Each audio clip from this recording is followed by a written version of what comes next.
Fight fans, welcome to the PBC Podcast, brought to you by Premier Boxing Champions with your host, Kenneth Buhari and Michael Rosenthal.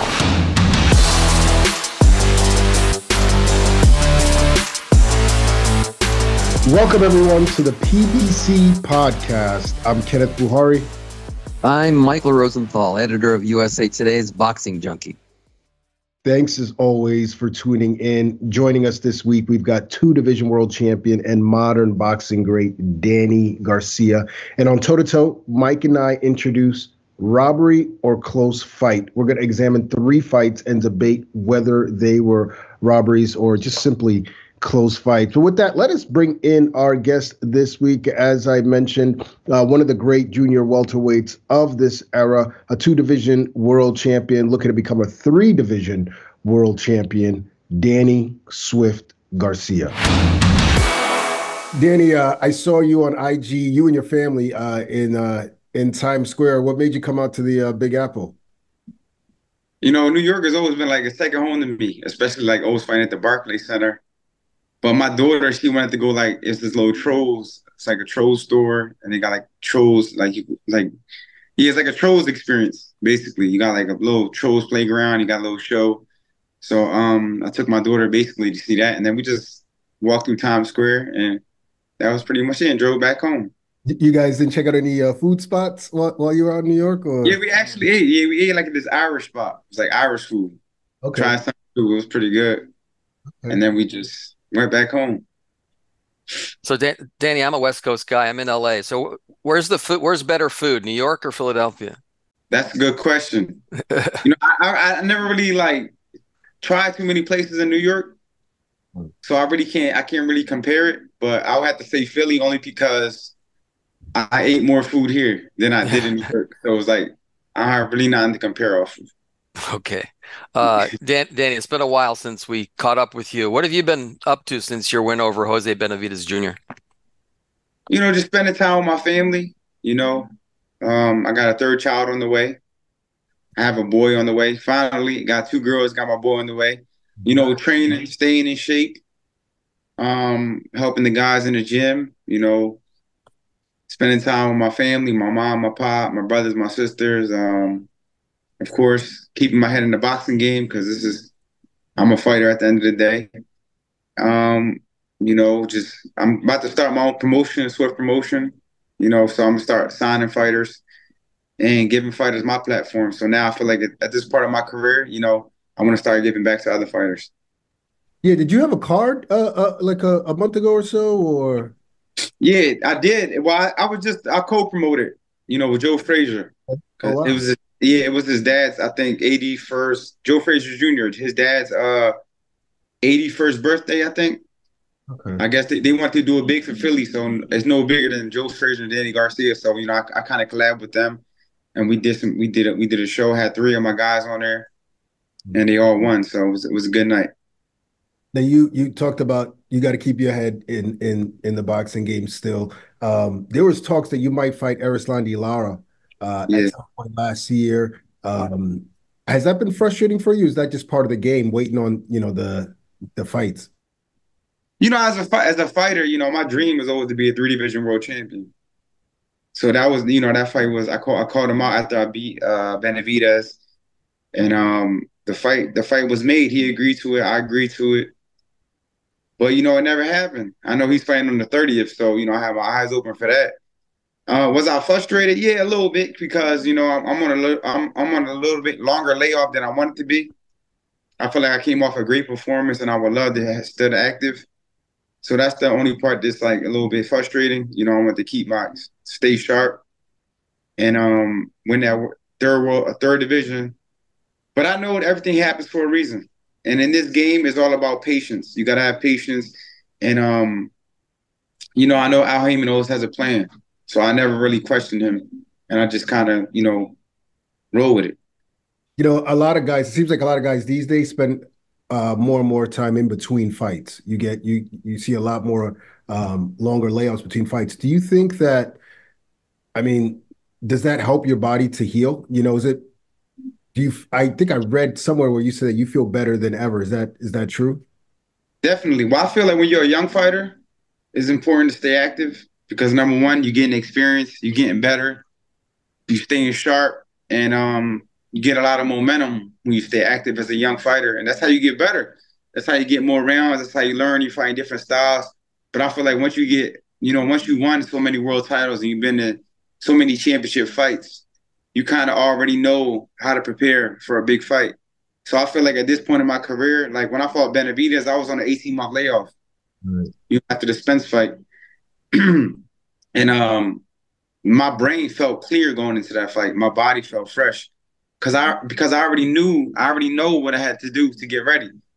And the most important thing on the layoff is that you got to make sure that you're staying in the gym, you're staying ready. Even if you're training 3 times a week, you're going to run in here and there, and you just got to keep your head in the boxing game. You got to stay watching boxing. You got to stay in the game, and that's how you really stay mentally in it. And that's what I've been doing. So I'm always a boxer. Even if I'm not in the gym, I'm always thinking about how to get better. I'm always thinking about new game plans, new attacks. I'm always watching boxing, learning something. I'm always coming to the gym, watching the young guys work out because they motivate me. So it's a lot of things, It's a lot of things that I learned over the years, and I feel like a layoff won't affect me if my mind is 100% there. You sort of just answered my question, but we always talk about rust after a long layoff. So it sounds like if you do what you're supposed to do in the gym and in between fights, even a long layoff, you're not necessarily going to have rust. Well, you might, yeah. When you first start sparring, you're gonna feel it. Because I remember when I started training for the Benavidez fight. I remember my first time sparring, and I was like, "Damn, like, whoa, did I lose this step?" But once I got in the rhythm, like my third or fourth sparring session, it was like riding a bike, came right back to me. So Excellent. Even right now, I'm in the gym right now. After this interview, I'm gonna go work out. I'm gonna go train. So I gotta stay in shape, gotta stay ready. But I think it's more of a mental thing with layoffs. Like if you psych yourself out, I haven't been in the ring for a long time, you just kind of like psych yourself out, then it probably kind of affect you. But as long as you prepare well, you get the right sparring in. You gotta spar a lot because that's how you get your basically your motion, everything right. You know what I'm saying? Your timing right. That's the word I was looking for. And then once you get your timing right, your legs under you should be well. Very good. So we're hearing rumors about your return. Nothing's official, obviously. Have you gotten any word on when you might be back in the ring? No, I don't. Right now, I'll be at the the March 30th fight. I'll be at the Thurman and Zoo fight. So I know Laura's fighting, I know Thurman's fighting, I know Zoo's fighting. So, I just have my eyes open, and whatever comes my way, I'm ready for. So is there anyone specific you're targeting? Are you looking at that Laura Zarafa winner possibly, or especially if Laura wins? Yeah, I would love that fight. That's a fight I really wanted. But for me to wait for him is like I'm gonna be waiting another long time. So maybe something else. Another champion out there or anything that makes sense. I'm ready for. Got it. Go ahead, Ken. Yeah. I mean, you've had a lot of success in the sport. You got a nice real estate portfolio. You've got different businesses. Is it hard to get out of bed and train at 5 a.m. when you're wearing silk pajamas? Your silk pajamas have your logo on them. So yeah. Is it hard to maintain? What's crazy? I always thought that, the more success you have, the less hungry you would get.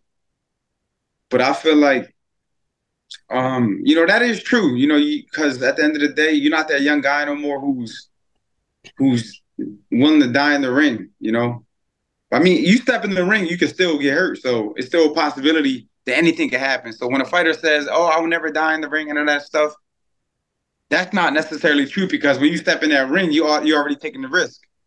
You know what I mean? So, but I feel like all the things that boxing has blessed me with, that kind of motivates me more. And me just wanting to be, me knowing that I'm not going to box any longer. I'm 35, I'll be 36 March 20th. You can't box forever, so the window's closing. And I think that's what's motivating me even more to go out there and show the world for the last couple of times how great I am. And that's what's really motivating me. So I feel like, I still feel motivated. I still feel great. I still feel happy when I come to the gym. and I still feel good. You know, I don't feel like nothing happened. I don't feel like I lost a step. I feel great. You know, Terrence Crawford was about your age, I think exactly your age, when he beat Errol Spence. When you see something like that, does that kind of go, okay, you know, us old guys can do that? Yeah, definitely. So, you know, I feel like 35 years old in boxing is not what it used to be back in the day. Like back in the day with Ray Leonard and those guys were fighting each other at 23, 21, and those guys were fighting the best every time for 10 years straight. So by the time they were like 32, 33 years old, They were done. yeah, they were kind of like they kind of lost a step, but I feel like fighters ain't move like that no more. You know, I feel like I'm cuffing that cloth because I fought Amir Khan in 2012. I've been fighting the best fighters for the last 10 years, but I just felt like the way I'm built is different. You know, I'm built to last, and I feel great. But if you look at all the top, you know, the top 5 in the pound for pound, you know, all those guys are 35 years and older. I think. You know, you got Terrence Crawford, you got Tyson Fury. You got, Lomachenko was in there. I don't know if he's still in there, but he's about to fight for a title. So there's still a lot of guys, you know, that top 10 that's 35 plus. Yeah, that's So, true. you know, age ain't nothing but a number. It's all about how you believe in yourself and how you train for a fight. Yeah, good stuff. So we've got the first ever PBC Prime Video pay-per-view on March 30th, which you mentioned. Keith Thurman against Tim Tszyu. So you have history with Thurman, but I wanted to ask you about Tszyu first. What are your thoughts on him as a fighter, Tim Tszyu? I think he's a solid fighter. You know, he's hungry. He wants to prove that he's not living in his dad's shadow. He wants to build his own legacy. So I'm pretty sure that makes him hungry. He's coming off some good wins. So I think he's got some good momentum coming to the fight. I think he's a solid fighter, and this is like his first big jump in competition, you know, fighting the Thurman. So I feel like he has a lot to prove, and he'll answer a lot of my questions on the 30th. What about Thurman? Where do you think Thurman is at right now in his career? What are you expecting from him? I think the biggest question for Thurman is the layoff. And I only say the layoff because he hasn't looked that good in his last couple fights. You know, he didn't look like the classic Thurman. I think he looked pretty good in the Pac-Man fight, which was a split decision. But the what was that? The Josito fight, and then his last fight with Barrios, he did okay, but it wasn't the Thurman we used to see him. As far as this fight, I think he is the more battle-tested. He's the more skillful fighter, and he has the style to actually beat Tszyu. You know, because Tszyu is just he's flat-footed, he comes forward, tries to break you down mentally. Thurman is the boxer, tries to use the ring, use the jab, use the speed, use his power. So I think Thurman is the more skillful fighter, but Tszyu has the more momentum. So it's kind of an even matchup to me. It's kind of an even match, and whoever, you know, shows up that night will win. So if you had to make a prediction, though, who you picking to win? I like to see Thurman win. You know, as much as me and Thurman has a history and we have rivalry, I would like to see Thurman win because that'll set up like a big rematch for me and him. You know, so and just do it for our class. Very good. I mentioned Terrence Crawford before. You've had some back and forth with him. Is he a realistic target for this year or sometime soon? I don't know.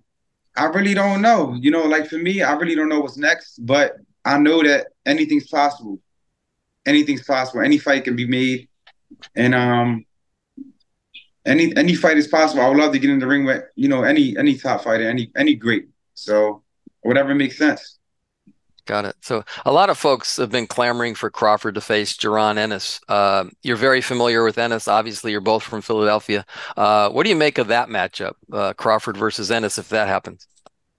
That's a great matchup. And that's probably about the only fight at 147 that people want to see. That's really still left out there. That is like a big fight. I know Ennis has the IBF and he has the other 3 belts, so it'll be not a chance for Crawford and a chance for Ennis to unify 147. So that's a big fight. That's a big fight. I would love to see that fight. You know, I would love to see that fight, and I would love Ennis to get that opportunity. just being from Philadelphia and being a Philly fighter, I think that would be great. Danny, you mentioned spending time with your family. We haven't spoken about Angel yet. Um, I wanted to ask you actually, because you see a lot of rifts between fathers and sons when it comes to the trainer fighter aspect. What do you think is the secret of your success? He's been with you from the beginning. What do you think is the secret to you guys' success? I think the secret is just drawing the line between being a father and being a trainer.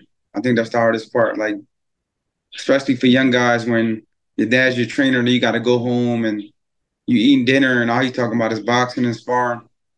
So it kind of like burns you out, and it kind of makes you like, it kind of like you don't want to do it. It's too much pressure as a young guy. So I feel like the key to father and son is basically knowing when to be a father and when to be a trainer. And I feel like if you could figure that out and somehow create a friendship in between that it will last a long time. And I think the most important thing with a father-son relationship is a friendship. If you guys can't hang outside the gym, if you guys can't go to the mall together, you guys can't go eat, if you guys can't go to social clubs or anything together, then I think it will be a lot harder because you got to have a friendship, and that's the only way it's going to work.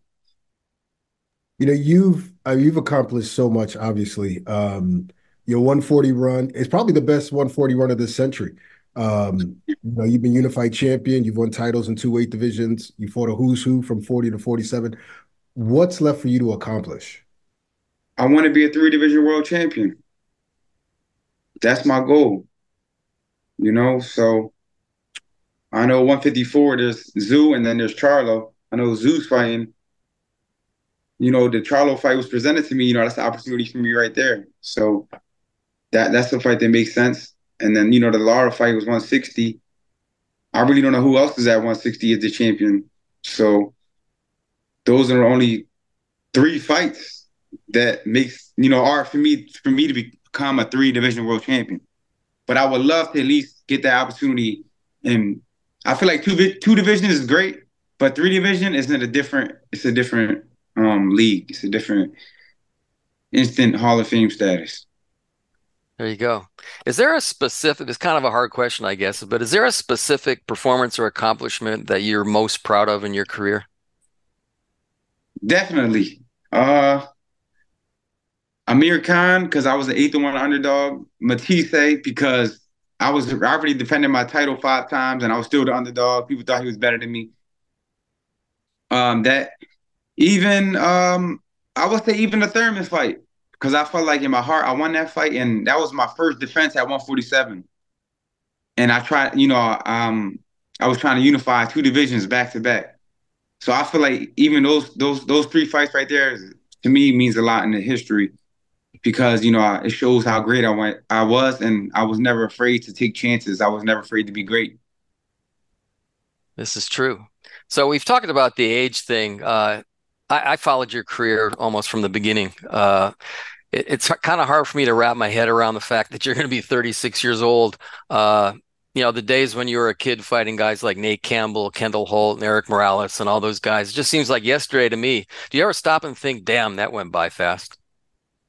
I remember when I first started, when I first signed the Golden Boy, and it was my pro debut, and I was in the Brigada, and a guy, Dave Ichkwich, I don't know if I don't know how to say his last name right. I've been saying it like that for a long time. You're close. Yeah. So he was like, Danny, by the time you blink your eyes, you'll be 20-0. I blinked twice and I got 40 fights. And it's crazy because I was just sparring this one kid, right? Like when I was getting ready for Lara, because I thought, the fight was happening, Southpaw kid. And when we got out the ring, he showed me a picture that I took with him when he looked like a little kid. He was a grown man now. And I was like, hold on. Damn, I think I am getting old. But stuff like that, I've trained in the gym, and I'm this young kid. His name's Juan Rivera. He's like a 19-time national champion from Philly, and he's 18 years old. And I'm in the ring. I'm shadow boxing with him, and I'm like, damn, I am 17 years older than this kid. So time is, it's crazy. But I don't feel I know it was like I've been in the game for so long, and I think that's why people feel like when you're 35, it's like you kind of getting old. It's only because you've been doing it for so long, and people know your name for so long. But you look at guys like Bernard Hopkins. He kept going. And he looked great. Bernard Hopkins beat Trinidad at 36. Floyd Mayweather beat Canelo at 36. So I feel like a lot of fighters. Crawford beat Spence at 35, 36. So I feel like 36 is a great age if you take care of your body and you do the right thing because you got the experience, you got the knowledge, you've been battle tested, and everything's there. So, and that's how I feel in this part of my career. That's how I felt in the Benavidez fight. I felt so good. I felt like I just schooled him because I'm seasoned. I already know how to fight. All I gotta do is work hard, believe in myself mentally, because that's what it is physically, and the rest is history. Well, one more thing about the past. What do you think about when you think about those years, the Holt and the Campbell and the Khan and all those guys, like about a decade or more ago? What do you think about those years? Man, it was just a great time. It was a hell of a journey. Like when I look back, it's like it all went so fast, but I'm just so happy that it worked out for me. Because a lot of fighters, were started when I started, and it didn't work out for them. So I'm just grateful. I'm blessed, and it's been a hell of a journey, and it really did go fast. It really did go fast. But it was great. It was great, and if I would do it all over again, I would. I think one word that people would use to describe you is a winner. Because you always find a way to win, which is what really separates, the good fighters from the great ones. Would you say that's the right word to associate with you? Definitely, I definitely have that it factor. You gotta have that it factor. It don't matter how good you are. It don't matter how fast, how strong, how many people you knocked out. If you don't believe that you can win, then you probably never be a great because the fighting game is all mental. You can train hard every day, look great in the gym, sparring, beautiful. But when it comes down to the fight night and you get cold feet and you don't believe in yourself, you're gonna fall short. So that's one thing about me is that I came so far where I'm from in Philadelphia, everything I've been through that I always knew when I got the opportunity, I was gonna take advantage of it. And I knew no one was gonna beat me. And I still feel like no one ever beat me. My losses came from Danny Garcia beating himself. You know, like I said before, you have to believe. And I feel like that's how I've always been. I believed in myself so much. And I knew no one could beat me. That's why I fought the best fighters. Not because of the money, because I knew I could beat them. And I wouldn't say like I just know how to win. I feel like I won because I was great and I was better. When And I feel like that's who I am. You just reminded me because I was just thinking when you fought Amir Khan, it looked like he was having success, and after like the first two rounds, did you maintained your composure like at going into that third round? But was there ever a time where you're like, damn, what's going on right now? This dude is getting off a little bit. No, for sure. I knew that he was going to start fast. I knew he had more experience than me. I knew Amir Khan was an Olympic silver medalist. I knew he was a fast starter. I mean, he stopped me. He dropped me down in the first round with a body shot. So he jumped on a lot of people. But I know once I got the timing right, that I was going to start landing good punches. I knew I had to weather the storm early. Going into that fight, like a lot of my fights, I knew that I had to weather certain things. Like Matisse, I had to keep my jaw tight because I know he's a punching guy. So I was like, I knew going into every fight what I was against, and I was ready. I was prepared for that. Yeah, you're right about a lot of your fights actually because Guerrero started fast too, and Thurman did too. Right. And so, I mean, is that a testament to composure? How important do you think that is in the ring? Because I think that's one of your big attributes. And a lot of people too. A lot of people try to jump on me early because they thought I was like a slow starter. So it was kind of their game plan to jump on Danny. He's a slow starter. He likes to take his time. He likes to counterpunch. So I already knew what people was thinking. And then after a while, it was like people didn't even stand in front of me no more. Like my fights were kind of easy because they're just running from me. But yeah, it's just I kind of had an idea of everything, like before going into the fight, what people would think and the game plan and stuff like that. So last question for you. If you could map out your 2024 in terms of boxing, what would it look like? I would love to win a world title. I would love to fight 2 times. If I could fight 2 times this year, I haven't done that in a long time. The last time I did that was 2020. I fought Ray Cash and Spence. If I could fight 2 times in 2024 and win a world title, and just, that would be 42 fights in my career. And I feel like, that's a beautiful way to end the year and just start thinking about other things in my life.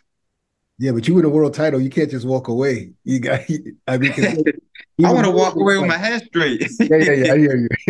I want to walk away with my head straight and a lot of money, and there's no reason to have all these accomplishments and money if you can't enjoy it. So I want to walk away with boxing smart, wealthy, my fans happy, and my family happy, and start giving back. That's awesome, man. It sounds like a good plan. Danny, thank you so much for taking the time to talk to us. Hope you and the family are good. Wishing you the best, and hopefully we see you back in the ring real soon. Thank you. I appreciate it. It's Saturday night, and I'm itching for a fight. Boxing superstar Keith "One-Time" Thurman steps up to take down a rising star. But undefeated champion Tin Tszyu has other ideas. One time? Nah. It's my time. Plus, world champ Rolly Romero never minces words. Pitbull, all bark, no bite. But Mexican powerhouse Pitbull Cruz is ready to silence the trash talker. Saturday nights are made for fights. Live on PBC pay-per-view on Prime Video. It's time for Mike and I to go toe-to-toe. This week's topic is robbery or close fight. We're going to take a look at 3 controversial historic boxing bouts and tell you how we feel about it. Of course, we're going to go in chronological order. So we begin with, picture this, Sicily, 1949. No. We're going to begin with the Alamo Dome in San Antonio, September 10th, 1993. The number 1 and number 2 pound-for-pound fighters facing off. And for those who don't recall or weren't around or just don't know, Julio Cesar Chavez at this time was considered pound-for-pound number 1 back then. Pernell Whitaker was number 2 pound-for-pound. Chavez was the 140-pound champion. Whitaker at 147. The two met at a catch weight of 145 for this bout in front of nearly 59,000 people in Texas. And after 12 rounds, the bout was declared a majority draw. Mike, how did you have it? So real quick, I just want to preface this by saying that as I was preparing for this discussion, it just got me angry all over again these many years later. One thing I just hate is a robbery, and this fight was one of them. Chavez was one of the best of all time, but he was always going to have trouble with particularly good technicians with quick hands and feet. And Whitaker was just off the charts in those departments. I thought Whitaker beat Chavez to the punch round after round after round, landing his jab, landing power shots, and then just getting out. Chavez chased Whitaker around the ring, and he caught up to him here and there, but more often than not, he just ate punches from Whitaker as he was doing that. You could tell that Chavez was frustrated the entire fight. He just wasn't fast enough to cope with that combination of speed and ability, in my opinion. The same with the Meldrick Taylor Chavez fight, by the way. Chavez was outclassed in that fight too until we know what happened at the end. Anyway, Whitaker served up a clinic in that fight. His reward was getting ripped off by the judges. Now remember, the fight, as you mentioned, the fight took place in Texas. That was like remains a home field advantage for Mexican fighters. And Chavez was Don King's cash cow at that time. So make of that what you will, but definitely a robbery in my opinion. Yeah, I mean, I thought Whitaker won, 7-5, 8-4, probably 8-4. It was very clear either way. I mean, he implemented his game plan and he fought what I call an elite fighter's fight. He used a lot of lateral movement early on, box, and then just slowly broke Chavez down. I mean, by round 7 to 9, he was landing some hard shots on Chavez and getting the better of him on the inside, which I don't think a lot of people expected. It was peak Whitaker. And I just hate that he was robbed of his moment. I mean, he deserved that win, but then again, no one really thinks it was a draw, right? I mean, I remember him being on talk shows after that fight, like Arsenio Hall, the cover of Sports Illustrated with the word robbery. So the world recognizes he won, and I guess that's more than enough. And, I agree with SI. I'm going to say that this was a robbery. Yeah, I mean, it definitely was. I mentioned the Taylor fight. Frankie Randall was the first one to beat Chavez, and he's not on the level of Whitaker and Meldrick Taylor when Taylor was at his best, but same kind of fighter, maybe a little bit more aggressive. Yeah. And same thing. He was just going to always have trouble with that kind of fighter. And like you said, Whitaker was at his best. I mean, yeah, it bothered, even though everybody knows it was robbery, it still bothers me. It's on his record. Should be a win. Yeah, I completely agree with you. I will say this about the Meldrick Taylor fight, and maybe I have the benefit of hindsight. Yes, I had Taylor clearly ahead, but Chavez was doing significantly more damage in that fight, compared to the Whitaker fight. Like you could see him slowly breaking down Taylor over the course of the fight. He didn't have those kind of moments against Whitaker at all. I mean, nothing close. Maybe a low blow. He was just too good. He was too good. He was just too good of a boxer and too good defensively. You're absolutely right about Taylor. Taylor had that kind of ability, I think, but Taylor's problem was that he fought too aggressively. I guess he saw himself as a warrior, and he just went out there and he fought too aggressively. If he really would have boxed him more carefully, it might have been a different story. Right, exactly. Let's move on to our next fight. September 18th, 1999, Thomas & Mack Center in Las Vegas. Wait, was it the Thomas & Mack Center in Las Vegas? Gosh, wherever it was, I mean, I wouldn't be surprised if they decide not to do boxing again because of what transpired on this night. I'm sorry, it was at the Mandalay Bay in Las Vegas. Yeah, man. Yeah, two undefeated welterweight champions in their prime. It was likened to Leonard Hearns. Instead, we got something closer to what Ruiz Akinwande might have looked like. And after 12 rounds of the battle between Oscar De La Hoya and Felix Trinidad won a 12-round majority decision. Mike, robbery or close fight? Well, you know the answer to that. I do. I do. Well, I mean, my answer to that. It was 100% a robbery. I was there, saw it up close. I wrote, and I still feel that De La Hoya sort of surrendered the right to complain about the decision by running the final 3 rounds, which was one of the dumbest things I've ever seen in a boxing ring. But that doesn't mean he should have lost the fight, though. He shouldn't have, in my opinion. Trinidad had a similar problem to Chavez. He couldn't handle a particularly good technician. That's why, in my opinion, he was dominated by Winky Wright and Bernard Hopkins after the De La Hoya fight. I thought De La Hoya, the first 9 rounds of De La Hoya Trinidad was sort of a blueprint for those fights that would come later. De La Hoya just boxed Trinidad silly. He completely diffused everything Trinidad tried to do in the first 9 rounds. I scored the fight 116-112, 8 rounds to 4 for De La Hoya. I gave Trinidad 1 early round. I can't remember exactly which one it was. Otherwise, the rounds, in my opinion, again, weren't difficult to score at all. So to me, this is the key for me. You had to find 7 rounds to give Trinidad for him to win that fight, meaning 3 more than the 4 that I gave him. It just didn't happen. There weren't 7 rounds that Trinidad won. It could not have been clear. I don't consider CompuBox stats definitive, but they sometimes provide a layer of useful information. De La Hoya landed almost 100 more punches than Trinidad in that fight. So even the punch stats support my position on this. This is the single worst decision that I've ever seen live or where I was actually at the fight. Wow. Geez, where do I begin? I'm going to say this was a robbery and a close fight. Indeed, it was a close fight. I think most fighters polled actually had a closer fight than you did, and the judges, I think, all had it like 1 or 2 points either way. But a robbery did take place that night, and it was thanks to the Golden Boy, who robbed fans of a true fight and a true outcome, and I stand by that. Was disgusted. I threw my VHS recording out the very next day because I planned never to watch that fight again. I've since watched it twice. And each time I regret it.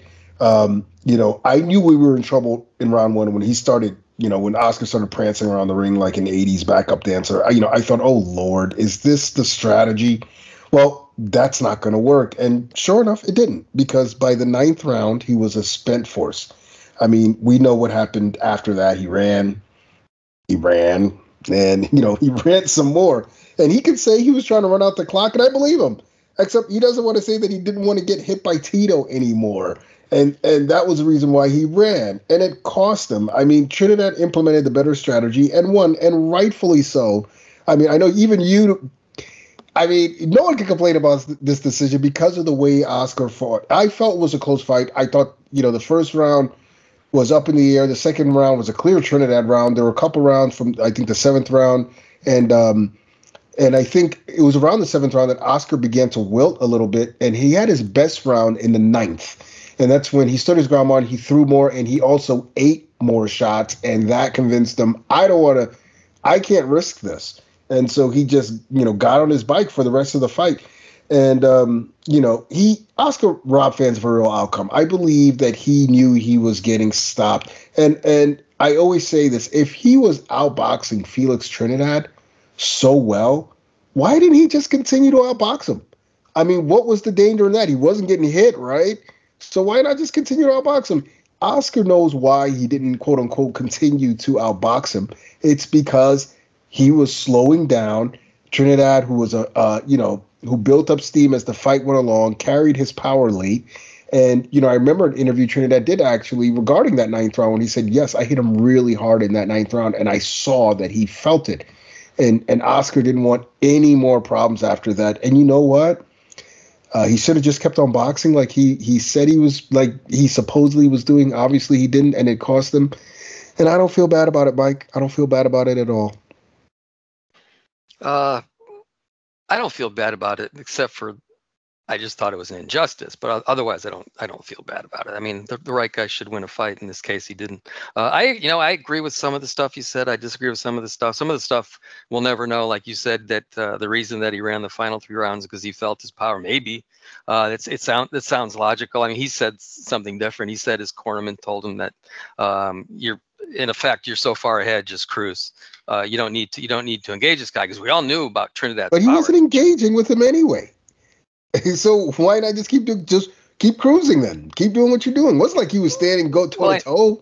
Right. But anyway, at the end, he didn't take any risks at all. I mean, he's completely no risk. That's why I started this whole thing, is because, I mean, again, you can't do what he did in the final 3 rounds and then whine afterward, right? So I don't accept his whining. But that, again, go back to what I said at the beginning. It doesn't mean he lost the fight.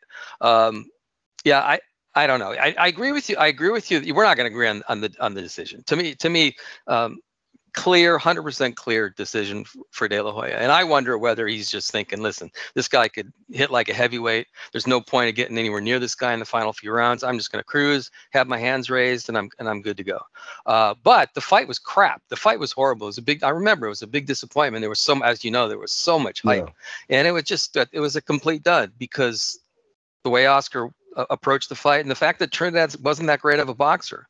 So those two things just made it kind of a really dull fight. Even in the end, it was a dull. The only interesting thing about that fight was the decision. Yeah, you're absolutely right. And you know what? Yeah. I mean, justice was served that night. Justice was served. Just, you can't run. You just can't run and expect to win I can understand if, you dance around in the 12th round, but for rounds and rounds, no. Yeah, I can't in all good consciousness say it was a robbery. But I understand what you mean, and obviously on points, maybe Oscar won. I don't know. To me, it was a very, very close fight. What can I say? Except sorry, go ahead. It was the right decision. Yeah, well, that's if you're really sticking it to him because of the way he finished it. But I mean, if you just stand back and you don't look at what he did at the end. You just look at the round by round. In my opinion, he won the fight. And I think the fact that that was the blueprint. I mean, listen, Winky Wright and Bernard Hopkins didn't follow Oscar in any way.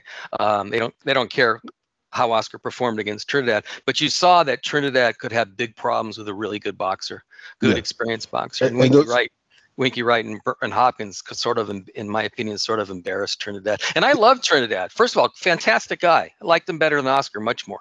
And it was really fun to watch. He'd go down, he'd get up, knock you out. He's one of the most fun fighters to watch. He just wasn't that great of a boxer. Yeah, the difference is those guys were significantly bigger than Felix Trinidad. So they were able to outbox him in a way that Oscar could not. and Oscar's Tito's steady pressure kind of wore Oscar down. I do feel like Trinidad, by the time he moved up to the higher divisions, he had sort of fallen in love with his power. He wasn't as much of a boxer. During the early part of his reign, he boxed and moved a lot and would set up his power shots. And people forget this man made 14, 15 defenses of his title at welterweight. I mean, he was great fighter. Yeah, I don't mean to say, when I say he's not that great of a technician. No, I get what you're saying. Yeah, I'm not saying he's not he was a great fighter, Hall of Famer. He deserved it. But he wasn't as an elite a boxer as those guys that you mentioned. Right. I mean, yeah, that no question. But he was good enough on this night to take home the decision. We love you, Tito. We do. I agree with you on that one. I love Tito. Let's go to the last one, but definitely not least. We had a fight they called Undisputed, March 13th, 1999, Evander Holyfield versus Lennox Lewis for the WBA, WBC, and IBF Undisputed Heavyweight Championship of the World. This was in Madison Square Garden. The two best big men squaring off in a highly anticipated, long-awaited battle.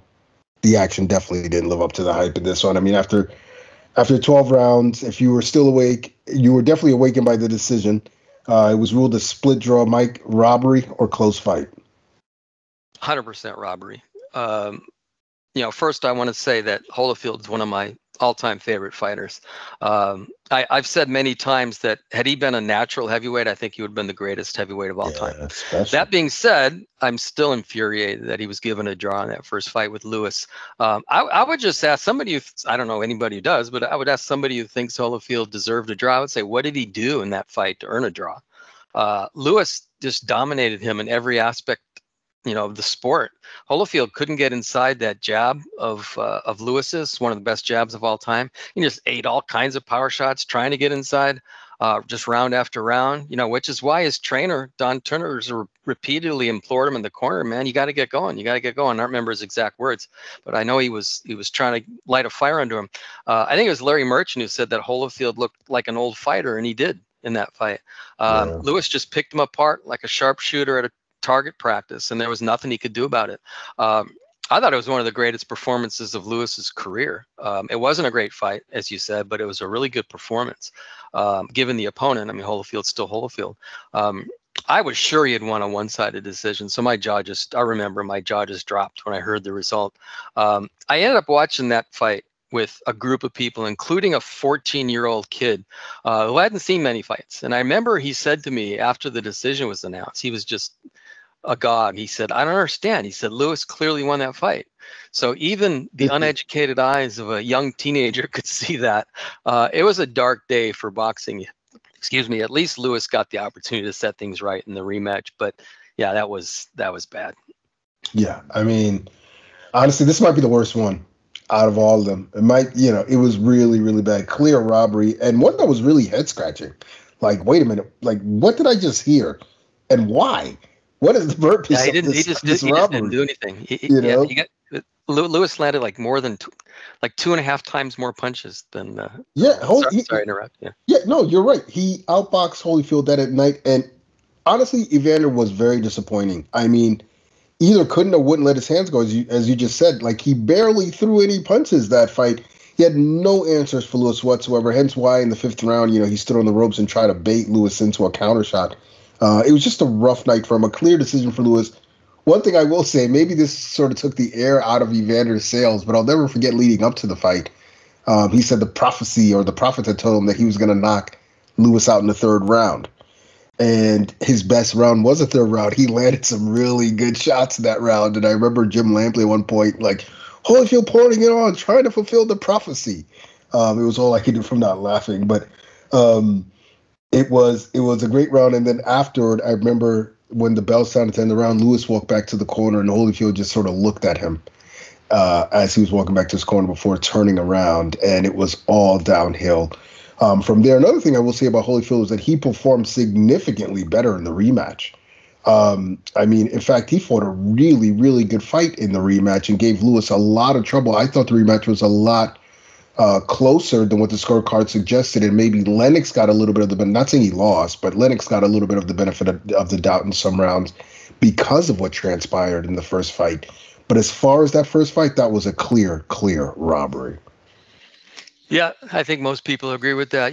It's a great big man against a great little man. Right. Holyfield was just a small heavyweight. I think Holyfield, pound for pound, at his peak, certainly was better than Lennox Lewis. But Lennox Lewis was a great fighter who was naturally much bigger. I think I've told you this story. I think even on the podcast, I was at some fight in Las Vegas, and I was checking into the hotel, and I'm waiting in line, and the guy standing at the counter was obviously a boxer to me, right? And I'm trying to think, okay, who could that be up there, right? And I'm talking to myself or thinking to myself, guy looks like a middleweight, right? And I'm like, I bet that's a prominent middleweight. And he turns around, it's Evander Holyfield, and I'm just like, well, that was a bad call on my part. I mean, not very observant, really, but I'm thinking, man, Evander Holyfield really is not a big guy.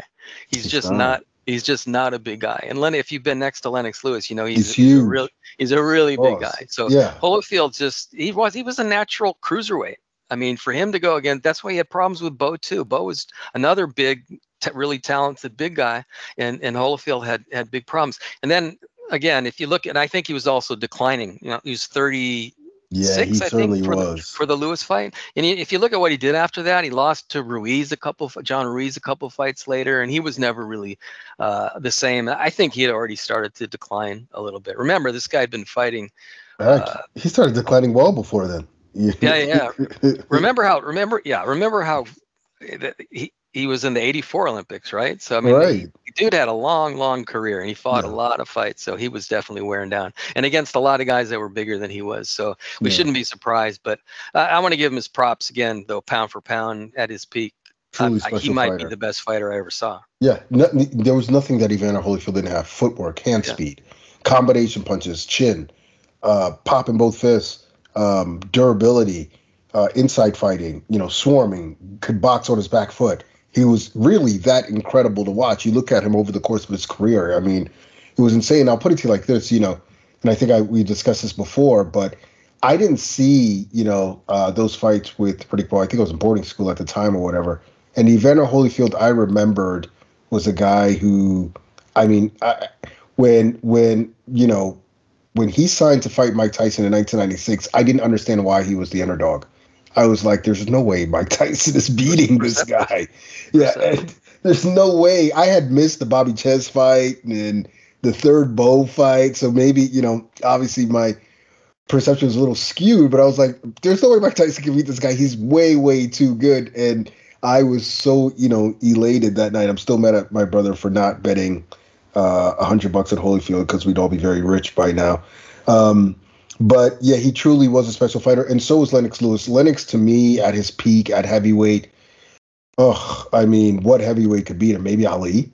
I mean, he was a really, really tough out. Just his style, jab, his size, his power in both fists. He was a great corner. What a great fighter. He was probably. Tell me if you agree. I think he was maybe a better version of Vladimir Klitschko, and it's no coincidence that they were trained by the same guy. They were both really good when they were at their best. Let me add one thing. I might sound like that guy who lives in the past or something, but I don't want to hear that. I mean, I have a ton of respect for Alexander Usyk.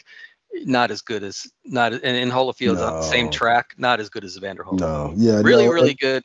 A boxing savant. Not as good as Evander. Yeah, and that's exactly. It's not a knock on Usyk, but when you're talking about Holyfield, you really are talking about one of the greatest fighters of all time. That's really how special he was. We could talk about these two guys, for the rest of the show. That's how good Evander Holyfield and Lennox Lewis were. That's going to do it for this week's show. We want to thank you guys for tuning in, of course, and be sure to check us out next week for more boxing talk, more interviews right here on the PBC podcast.